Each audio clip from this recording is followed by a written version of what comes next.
বাঙ্গু প্রগতিশীলদের দাবি যে ওরা আমার মুখের ভাষা কাইরা নিতে চায়, এটা সম্পূর্ণ গাঁজাখুরি একটা দাবি।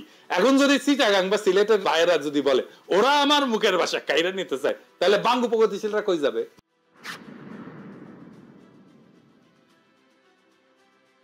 বাংলাদেশের অফিসিয়াল ভাষা হচ্ছে বাংলা, তাই না? আমরা তো সবাই জানি রাষ্ট্রভাষা বাংলা। তো বাংলাদেশে অন্য ভাষাভাষী জনগোষ্ঠী আছে, যেমন সিলেটি আছে, সাতগাই আছে, চাকমা আছে, গারো আছে, সাঁওতাল আছে, অনেক আছে, তাই না? আমি চাকমা গারোদের উদাহরণে আজকে যাব না। সিলেটি আর সাতগাই এই ধরে এই দুই ভাষা বাংলা থেকে সম্পূর্ণ আলাদা ভাষা। তাদের প্রায় সম্পূর্ণ ইউনিক ভোকাবুলারি আছে, শব্দ ভান্ডার আছে, যেটা অন্য কেউ বুঝে না। এমনকি সিলেটি ভাষা তার নিজস্ব বর্ণমালা আছে, যেটাকে সিলেটি নাগরী বলে।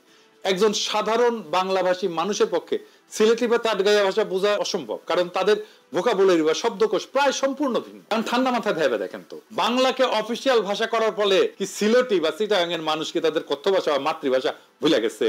যায় নাই। কেন যাবে? আশ্চর্য কথা। এটা তো কত উদ্ভট একটা দাবি, সেটা কল্পনা করলেও হাসি লাগে।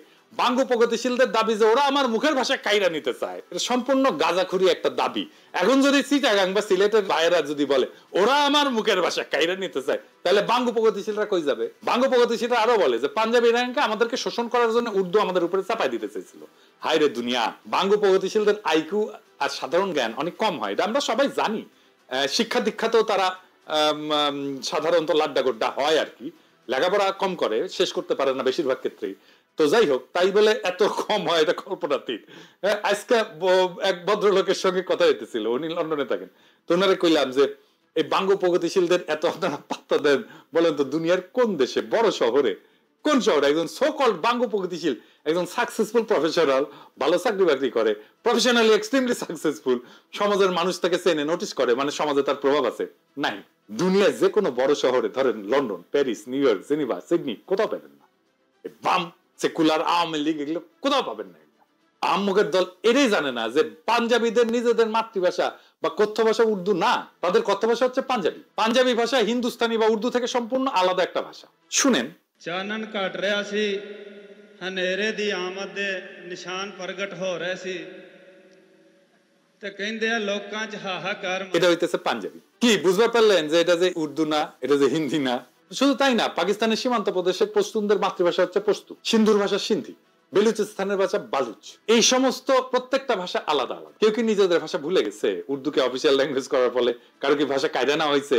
পুরো দাবিটা এত বোগাস, এটাকে যে লজিক দিয়া, যুক্তি দিয়া ভ্রান্ত প্রমাণ করা লাগতেছে, সেটা ভাবতে অবাক লাগে। ধরে নিলাম পাঞ্জাবিরা আমাদের শোষণ করতে চায়, তাহলে তো তারা পাঞ্জাবিকে রাষ্ট্রভাষা করার ঘোষণা দিত, উর্দুকে না, তাই না?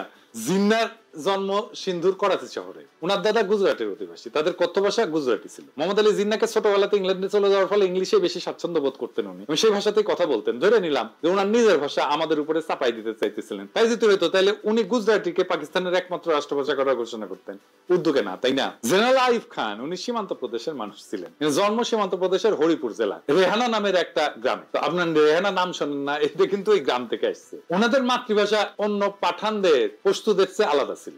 ওনার মাতৃভাষা ছিল হিন্দকো। ইয়াহিয়া খান ছিলেন কিজিলভাস, এর মাতৃভাষা ছিল ফার্সি বা যেটা ইরানের ভাষা। পাকিস্তানে আইয়ুব খানের পর সেনাপ্রধান ছিলেন মুসা খান, উনি ছিলেন হাজারা সম্প্রদায়ের লোক, ওনার ভাষা ছিল হাজারা। মোহাম্মদ আলী জিন্নাহ, আইয়ুব খান, মুসা খান, ইয়াহিয়া খান এরা সবাই মাইনরিটি জাতির সদস্য ছিল, মানে মুসলমান পাকিস্তানেরও মাইনরিটি জাতির সদস্য। জুলফিকার আলী ভুট্টো ছিলেন সিন্ধু প্রদেশের লারকানার মানুষ, আর মাতৃভাষা ছিল সিন্ধি। কেউই বাঙ্গুদের কল্পিত পাঞ্জাবি শোষক ছিলেন না। আমি একটা জিনিস বুঝি না, বাঙ্গুরা সব জায়গায় তো পাঞ্জাবি শোষক কই থেকে পায়? আরে সামারগিরি করে ভুয়া বয়ান বানাবু তো যাইনা শুনে গোজা মিল দিয়া বানা, এর গোজা দেয় কিন্তু মিলে না। এরপর আবার ভার্সনের মতো লেজে গোবরে একখান বয়ান বানায়, জাতিকে সেটা গিলায় আজীবন তাদের অন্ধ করে রাখার স্বপ্ন দেখি। 47 থেকে 71 পর্যন্ত পাকিস্তানে যতগুলা প্রধান বিচারপতি ছিল, একজনের মাতৃভাষা উর্দু ছিল না, সব 5 জন ছিল মোট। এর মধ্যে 2 জন ছিল বাঙালি, তাদের নাম বলি। ধরেন মিয়া আব্দুল রশিদ পাঞ্জাবি ছিল, মোহাম্মদ মুনির পাঠান ছিল, এআর কর্নেলিয়াস উনি অ্যাংলো ইন্ডিয়ান ছিলেন, ফজল আকবর বাঙালি ছিলেন, হামুদুর রহমান বাঙালি ছিলেন। বিভিন্ন গুরুত্বপূর্ণ ব্যক্তিদের মধ্যে কালে ভদ্রে 2-1টা পাঞ্জাবি নাম পাওয়া যায়, কিন্তু সবাই বিভিন্ন জাতের মানুষ, অনেকেই মাইনরিটি জাতের মানুষ। এদের কারো তো কোনো সমস্যা হইলো না উর্দুকে অফিসিয়াল ল্যাঙ্গুয়েজ করার ফলে। কেউ তো বোঝার দাবি তুললো না ওরা আমার মুখের ভাষা কাইরা নিতে চায়। এদের কারো তো চাকরি বাকরি পাইতে, শিক্ষিত হইতে, রাজনীতি করতে কোনো অসুবিধা হয় নাই। যত অসুবিধা বাঙ্গু প্রগতিশীলদের। বাঙ্গু প্রগতিশীলরা যে কত বড় সামারের সামার, বাটপারের বাটপার, সেটা দেখতে পারবেন।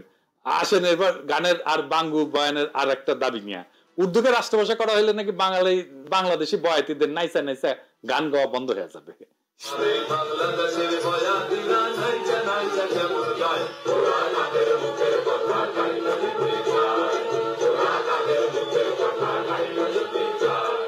শুধু তাই না, সোহরাওয়ার্দীর বডিগার্ড তার বইতে কি লিখেছে, গায়ক আব্বাস উদ্দিন তারে কি কয় দেখেন।